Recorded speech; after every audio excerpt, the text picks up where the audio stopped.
Aisyah Zakira binti Fazli yang bernombor metrik 20BI02002. Pada video kali ini, saya dan sahabat-sahabat seperjuangan saya akan mengulas satu buku yang menceritakan tentang adab, kepribadian, akhlak junjungan besar kita Nabi Muhammad SAW. Sebagai seorang Muslim, hendaklah kita mempelajari, menelaah setiap nukilan yang berkaitan akhlak dan kepribadian Nabi Muhammad SAW. Di samping mempelajarinya, kita haruslah mempraktikkan di dalam kehidupan seharian kita. Di dalam surah Al-Ahzab ayat 21 yang bermaksud, sesungguhnya telah ada pada diri Rasulullah SAW itu suri teladan yang baik bagimu, iaitu bagi orang yang mengharap rahmat Allah Subhanahu Wa Taala dan kedatangan hari kiamat. Baiklah, judul ulasan buku pada video kali ini ialah Ikon Terbaik, ringkasan berkaitan peribadi, adab dan akhlak Nabi Muhammad SAW. Penulis asalnya ialah Syekh Abdul Hasan Ali Nadwi dan diterjemahkan oleh Ustaz Husni bin Abdullah. Baiklah, penulis asal bagi buku ini adalah Syekh Abdul Hasan Ali Nadwi dan dikemukakan kepada Institut Kajian Hadis INHAD College Universiti Islam Antarabangsa Selangor Kuis untuk diterbitkan dalam bahasa Malaysia dengan bantuan penterjemah Ustaz Husni Abdullah. Buku ini diterbitkan oleh INHAD bersama Darul Syakir Enterprise pada tahun 2018 dan buku ini adalah keluaran edisi pertama. Ketebalan buku ini adalah sebanyak 137 muka surat. Baiklah, sekarang kita akan lihat secara keseluruhan isi kandungan yang terdapat di dalam buku ini. Dalam buku ini terdapat 3 main point yang utama. Yang pertama ialah akhlak dan kesempurnaan peribadi Nabi Muhammad SAW. Yang kedua, ringkasan kesempurnaan perwatakan mulia Nabi Muhammad SAW. Dan yang ketiga, pedoman yang unggul dan ikatan yang menyeluruh. Oleh yang demikian, saya menjemput sahabat seperjuangan saya untuk membuat rumusan di setiap sub-point di bawah main point tersebut. Dipersilakan. Kita pergi pada subtopik yang pertama, akhlak dan kesempurnaan pribadi Nabi Muhammad SAW. Seperti yang kita ketahui, Rasulullah dikenali sebagai manusia yang sempurna.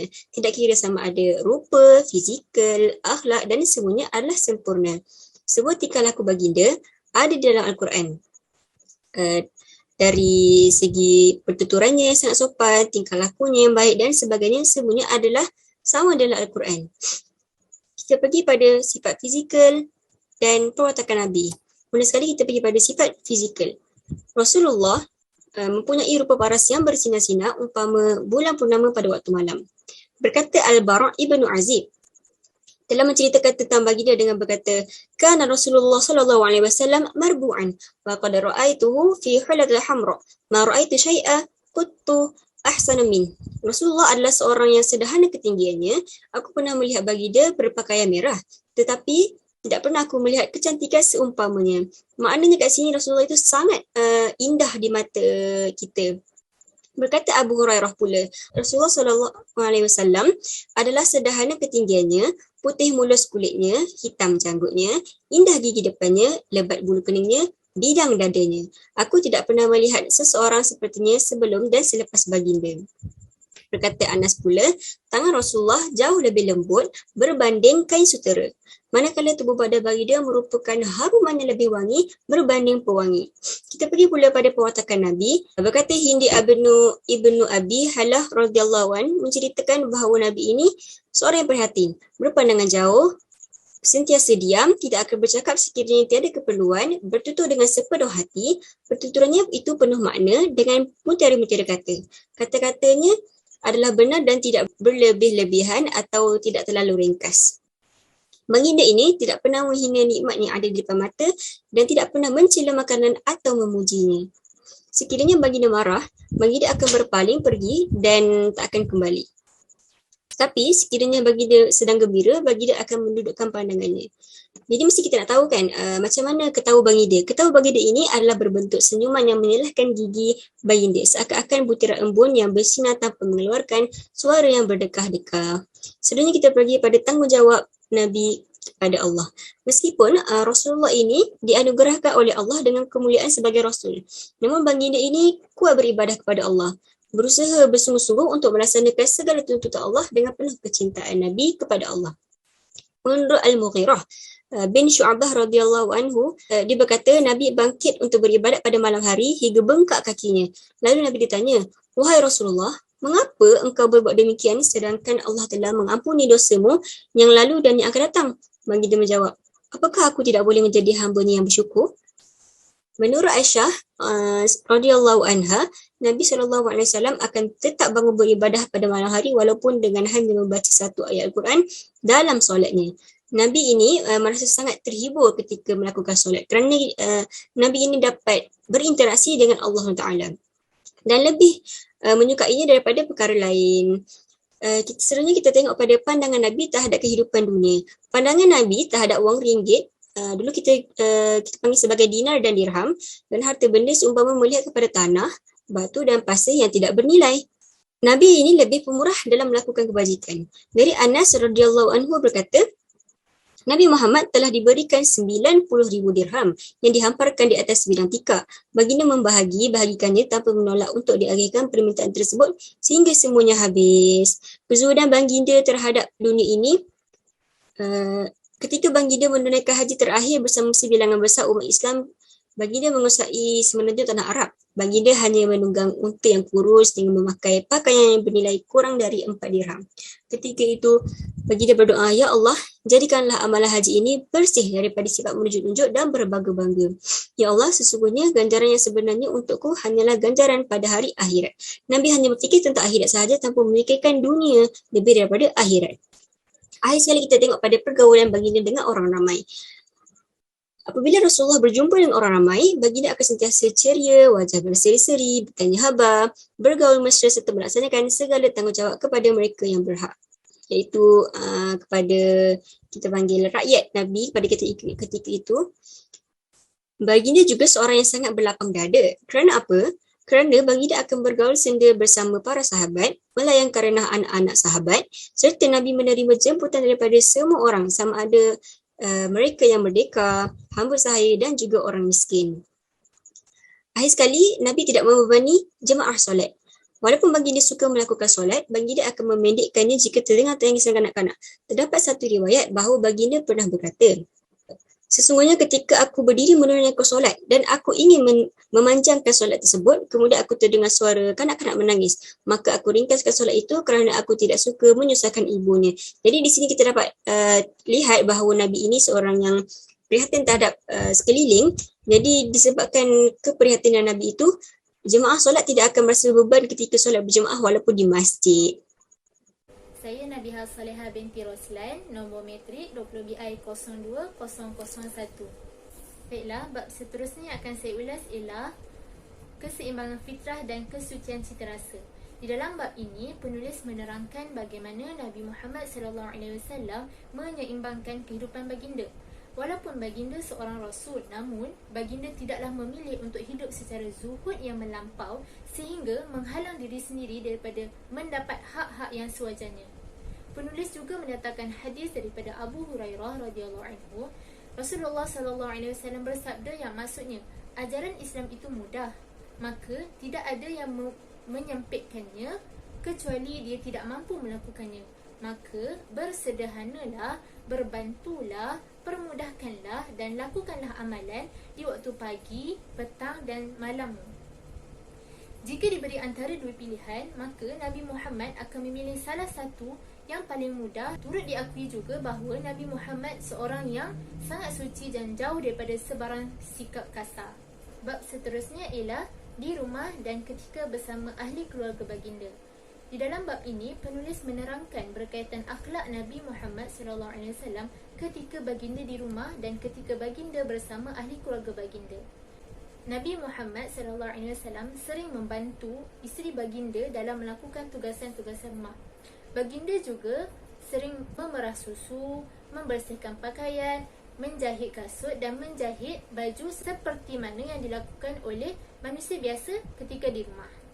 Walaupun begitu, Nabi Muhammad tetap keluar ke rumah ketika memasuki waktu salat dan baginda akan melakukan salat secara berjemaah bersama sahabat. Seterusnya ialah mendahulukan ahli keluarga untuk menghadapi kesukaran dan melengahkan mereka untuk mendapat kesenangan. Bab ini mengetengahkan akhlak baginda yang sentiasa mendahului ahli keluarga baginda, tetapi bukanlah dengan kemewahan. Apabila baginda mendapat sebarang bentuk kemewahan, baginda tidak akan memberikan ia kepada keluarga baginda seperti mana yang dilakukan oleh raja ataupun pemerintah yang lain. Penulis membawa kisah di mana pada satu hari Fatimah mengadu bahawa beliau kepenatan. Lalu Aisyah mengadukan hal tersebut kepada Nabi Muhammad SAW, di mana pada ketika itu tersebar bahawa Nabi Muhammad berjaya mendapat tawanan perang seorang wanita. Seterusnya, Nabi Muhammad datang bertemu kepada Aisyah dan Fatimah yang ketika itu sedang bersiap untuk tidur. Lalu baginda berkata, "Tetaplah kamu di tempat tidurmu. Mahukah kamu berdua aku tunjukkan perkara yang lebih baik daripada apa yang kalian minta kepadaku? Ketika kamu memasuki tempat tidurmu, ucapkanlah Allahu Akbar sebanyak 34 kali, Alhamdulillah sebanyak 33 kali dan tasbih Subhanallah sebanyak 33 kali. Sesungguhnya perkara tersebut lebih baik daripada apa yang kalian minta daripadaku." Bab yang seterusnya ialah kelembutan jiwa dan kemuliaan perasaan. Di dalam bab ini, penulis menerangkan betapa mulianya sifat Nabi Muhammad SAW, lebih-lebih lagi kepada sahabat baginda yang sentiasa bersama baginda dalam memperjuangkan agama Islam. Rasa kasih dan sayang baginda bukan sahaja kepada sahabat baginda, malah kepada bukit bukau serta gunung-gunung dan tempat-tempat yang berlaku peperangan. Tambahan lagi, walaupun baginda seorang yang tegas dan mempunyai keazaman yang tinggi, namun masih ada kelembutan jiwa di dalam diri baginda, di mana baginda tidak pernah melupakan sahabat baginda dan baginda sentiasa mendoakan mereka dan menziarahi pusara sahabat baginda. Bab seterusnya ialah sifat pemurah Nabi dan kesabaran baginda. Penulis membawakan sepotong ayat daripada surah Al-Qalam ayat 4 yang bermaksud, "Dan sesungguhnya engkau, yakni Muhammad, mempunyai akhlak yang sangat mulia." Kemuliaan sifat Nabi Muhammad SAW ditunjukkan bukan sahaja kepada sahabat, ahli keluarga dan orang terdekat, malah baginda juga menunjukkan akhlak yang mulia kepada musuh-musuh baginda. Penulis membawakan banyak kisah-kisah untuk menunjukkan betapa mulianya akhlak Nabi Muhammad SAW walaupun berhadapan dengan musuh. Salah satunya adalah kisah daripada Anas Ibn Malik, di mana pada satu ketika Anas Ibn Malik sedang berjalan bersama Rasulullah SAW. Kemudian datang seorang badui merentak kuat jubah Rasulullah SAW. Kemudian badui tersebut berkata, "Wahai Muhammad, serahkanlah kepadaku harta yang diberikan oleh Allah kepadamu." Kemudian aku lihat leher Nabi Muhammad berbekas kerana rentapan yang sangat kuat itu. Aku menoleh kepada Nabi Muhammad SAW. Baginda tertawa kecil, kemudiannya berkata, "Tunaikanlah permintaan badui tersebut." Penulis menjelaskan di sini bahawa kesabaran Nabi Muhammad SAW mengatasi kesabaran sahabat-sahabat yang lain, dan kesabaran Nabi Muhammad SAW wajar dijadikan teladan kepada semua manusia. Masih di bawah main point yang pertama, akhlak dan kesempurnaan peribadi Nabi Muhammad SAW. Kita akan masuk kepada bab seterusnya, iaitu bab yang ke-11, 12, 13 dan 14. Bab ke-11 ialah Nabi Muhammad SAW memelihara kesucian agama dan mempertahankan intipati ajarannya. Sebagaimana yang kita ketahui, Nabi Muhammad SAW seorang yang pemaaf, lemah lembut, mempunyai kesabaran yang tinggi, tetapi baginda Rasulullah SAW sangat tegas apabila berkaitan dengan keagamaan. Seterusnya, bab yang ke-12, iaitu kerendahan diri Nabi Muhammad SAW. Di dalam bab ini, penulis membawakan beberapa hadis dan salah satunya diriwayatkan oleh Umar Al-Khattab bahawa Rasulullah SAW bersabda, "Janganlah kamu memuja aku seperti kaum Nasrani memuja Isa ibni Maryam. Aku hanyalah seorang hamba dan cukuplah kamu memanggil aku sebagai hamba Allah dan Rasulullah." Bab yang ke-13 ialah keberanian dan sifat pemalu Nabi Muhammad SAW. Berkenaan sifat malu Nabi Muhammad SAW, Abu Sa'id Al-Khudri meriwayatkan bahawa baginda adalah lebih pemalu dari seorang anak dara yang berada di dalam biliknya. Apabila baginda tidak menyukai sesuatu perkara, kami akan mengetahuinya daripada perubahan air muka baginda. Mengenai sifat berani pula, penulis mendatangkan satu contoh di dalam satu perang Badar.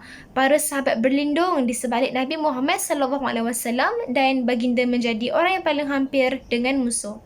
Bab yang terakhir di bawah main point yang pertama ialah belas kasihan yang tiada sempadan.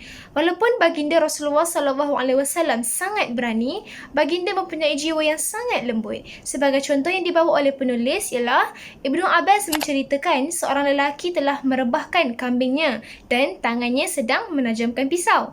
Apabila Nabi Muhammad SAW melihat perbuatan tersebut, baginda bersabda, "Adakah kamu ingin mematikan kambing ini sebanyak 2 kali? Lebih baik kamu menajamkan pisau kamu sebelum merebahkannya." Oleh yang demikian, tamatlah main point yang pertama dan akan diteruskan kepada sahabat saya seterusnya. Dipersilakan. Seterusnya adalah ketawa Nabi. Jabir ibn Samurah berkata, "Kana la yadhaku illa tabassuma." Nabi tidak ketawa kecuali dengan hanya tersenyum. Rasulullah ni selalunya senyum dan Rasulullah selalu ketawa sehingga menampakkan gigi taring baginda. Seterusnya adalah gurauan Nabi. Anas ibn Malik berkata, Rasulullah bersama kami sehingga baginda pernah berkata kepada adik, "Ya Aba Umair, ma fa'ala an-nuyaru." Maksudnya, wahai Abu Umar, apakah yang dilakukan oleh burung kamu itu? Burung ni adalah sejenis burung pipit. Rasulullah ni berbuat demikian untuk menggembirakan hati Abu Umar yang sedang bersedih dengan kematian burungnya. Seterusnya adalah kata-kata Nabi terhadap syair. Aisyah radhiyallahu berkata, Rasulullah ni selalu mengulangi syair Ibnu Rawahah. Baginda mengulangi kata-kata syair dan memberitahu kamu berita yang tidak kamu pinta. Abu Hurairah berkata, Rasulullah SAW bersabda, "Inna asdaqa kalimatin qalaha asy-syair kalimatu libaidin ala kullu syai'in ma qala Allahu batil." Maksudnya, kata-kata yang paling benar yang diucapkan oleh penyair ialah kata-kata dalam syair Nabi. Ketahuilah bahawa semua perkara yang tidak mengingati Allah adalah perkara yang batil. Baginda ni pernah memperdengarkan syair yang diungkapkan oleh Abdullah bin Rawahah, seorang tokoh penyair terkenal pada zaman jahiliyah dan Islam. Dan Labib bin Rabi'ah ni Al-Amiri, seorang penyair terulun daripada kalangan penyair jahiliyah, memeluk Islam dengan sempurna dan hanya sepotong sahaja syair diungkapkan beliau dalam Islam. Dan seterusnya adalah cara tidur Nabi. Al-Bara ibn Azib berkata, "Anna Rasulullah sallallahu alaihi wasallam kana idza ghaza maj'ahu wada'a kaffahu al-yumna tahta khaddihi al-ayman wa qala rabbi kini azabaka yawma tab'asu ibadah." Ketika Rasulullah pergi ke tempat tidur, baginda ni meletakkan tapak tangan kanan di bawah pipi kanannya dan berdoa, "Ya Tuhan, hindarilah aku daripada azabmu pada hari engkau membangkitkan sekalian hamba-Mu." Alas tidur Nabi, Aisyah radhiyallahu pernah berkata, "Inna ma kana firasyu Rasulillah sallallahu alaihi wasallam alladhi namu alaihi min adam fasyuhu lif." Rasulullah menggunakan alas tidur yang diperbuat dari kulit yang diisi dengan cebisan pohon tamar. Ini adalah kerendahan diri Nabi. Menjadi kebiasaan Rasulullah menziarahi orang sakit, menghadirkan diri ketika berlaku kematian, menunggang kedai dan menerima jemputan hamba. Anas berkata lagi, Rasulullah SAW pernah menunaikan haji dengan menggunakan pelana buruk yang disaduti dengan sehelai kain yang bernilai tidak sampai 4 dirham. Baginda berdoa, "Allahumma ij'alhu hajjan la riya' fihi wa la sum'ah." Ya Allah, jadikanlah ibadat haji ini bebas daripada sifat menunjuk-nunjuk dan berbangga-bangga. Akhlak Nabi, kana Rasulullah sallallahu alaihi wasallam la yakadu yuwajihu ahadan bi syai'in yakruhu. Rasulullah ini tidak pernah bertemu seseorang dengan membawa sesuatu yang tidak disukainya. Jadi kalau Rasulullah bertemu dengan sesiapa, Rasulullah akan memberi barang yang disukai oleh orang itu. Nabi menerima hadiah dan juga membalas semula hadiah yang didapat olehnya.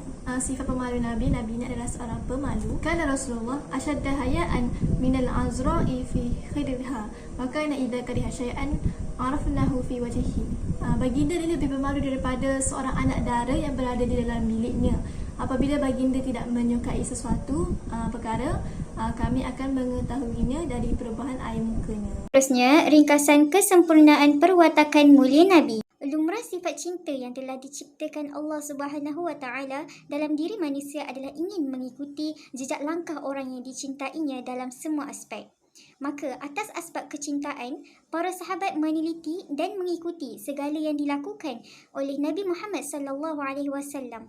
Oleh itu, ramai ulama silam dan masa kini mengarang kitab khusus bagi membicarakan mengenai kesempurnaan perwatakan Nabi sallallahu alaihi wasallam.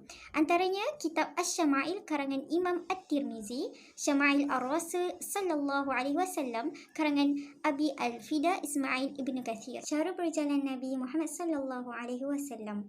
Apabila Rasulullah sallallahu alaihi wasallam berjalan, baginda berjalan seperti orang yang sedang menuruni bukit.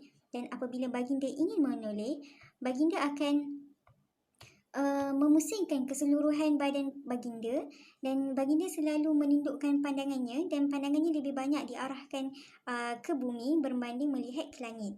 Kebiasaannya pandangan yang diarahkan itu disertakan dengan banyak berfikir dan mengamati. Dan ketika baginda berjalan, para sahabat akan sentiasa berada di hadapan baginda, dan apabila bertemu dengan orang lain, baginda selalu mendahului orang tersebut dengan salam.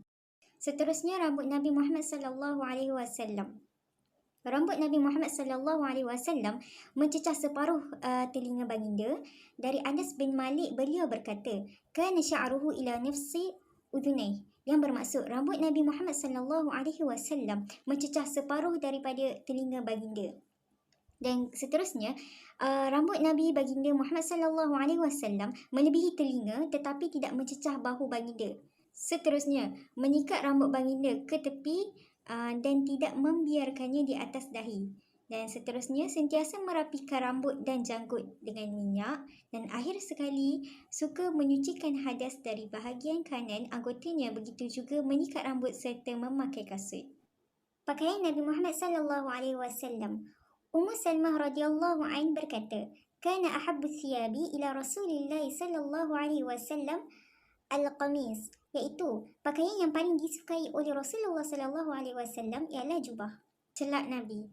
Nabi memiliki alat pencelak yang sering digunakan pada setiap waktu malam. Baginda memakainya sebanyak 3 kali di bahagian mata kanan dan 3 kali di bahagian mata kiri.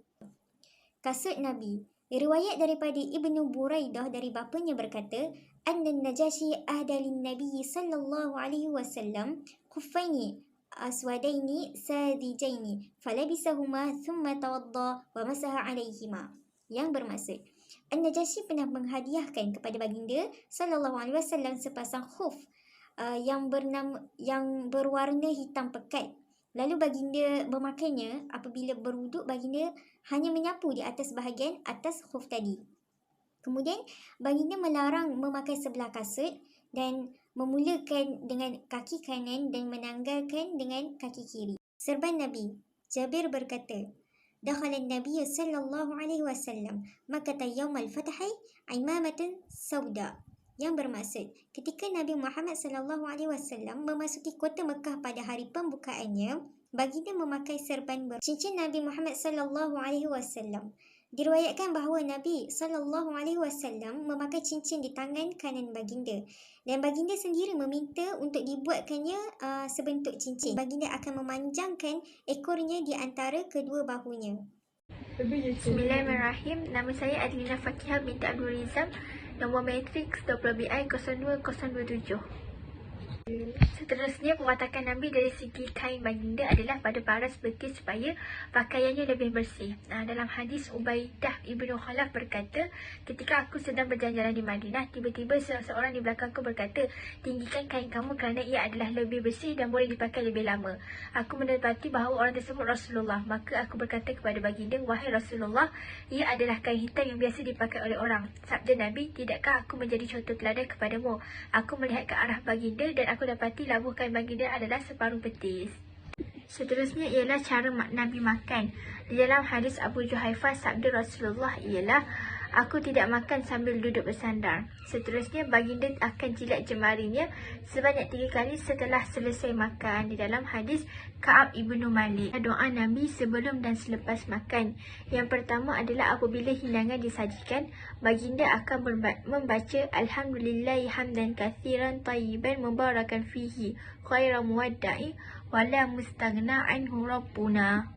Apabila terlupa membaca doa, baginda akan membaca Bismillahi awwalahu wa akhiruhu. Dan apabila selesai makan, Nabi akan membaca Alhamdulillahilladzi at'amana wa saqana wa ja'alana minal muslimin. Selain itu ialah minuman Nabi. Aisyah radhiyallahu anhu berkata, minuman yang paling disukai oleh Rasulullah sallallahu alaihi wasallam ialah minuman manis yang sejuk. Kemudian Ibnu Abbas berkata, sabda Nabi, tiada sesuatu pun yang boleh menggantikan makanan dan minuman selain susu. Ialah cara Nabi minum. Ibnu Abbas berkata, Nabi minum air Zam-Zam dalam keadaan berdiri, manakala Abbas Ibnu Malik berkata bahawa Nabi minum dalam keadaan mengambil nafas 3 kali ketika minum. Dan bersabda, cara begini lebih menghadamkan makanan dan menghilangkan dahaga. Perwatakan seterusnya ialah wangian Nabi. Nabi tidak pernah menolak wangian yang diberikan. Dan dalam sabda Rasulullah, 3 perkara yang tidak akan ditolak, iaitu yang pertama adalah bantal, yang kedua adalah minyak, dan yang ketiga adalah susu. Abu Hurairah berkata, sabda Rasulullah, wangian lelaki ialah bawang yang tidak mempunyai warna, manakala wangian wanita pula ialah wangian yang mempunyai warna dan tidak mempunyai bau. Perwatakan dari segi pertuturan Nabi pula ialah Nabi akan bercakap dengan jelas dan terang. Di dalam hadis, Anas ibnu Malik berkata, Nabi mengulangi percakapannya sebanyak 3 kali agar maksudnya dapat difahami orang lain. Kesimpulannya ialah Nabi SAW adalah contoh teladan yang terunggul bagi semua manusia serta ikutan untuk sepanjang zaman walaupun mereka berbeza pekerjaan, corak kehidupan dan persekitaran. Syekh Sulaiman berkata, kehidupan Nabi SAW dipenuhi dengan pelbagai aktiviti dan pekerjaan sehingga dapat dijadikan contoh ikutan dan landasan terbaik bagi kehidupan manusia sejagat. Akhir kalam, siapapun diri anda, jadikanlah kehidupan Nabi Muhammad SAW sebagai contoh teladan terbaik yang menerangi kegelapan kehidupan sehingga anda mampu memperbaiki gelora serta kepincangan hidup anda. Itu sahaja daripada saya. Terima kasih. Assalamualaikum.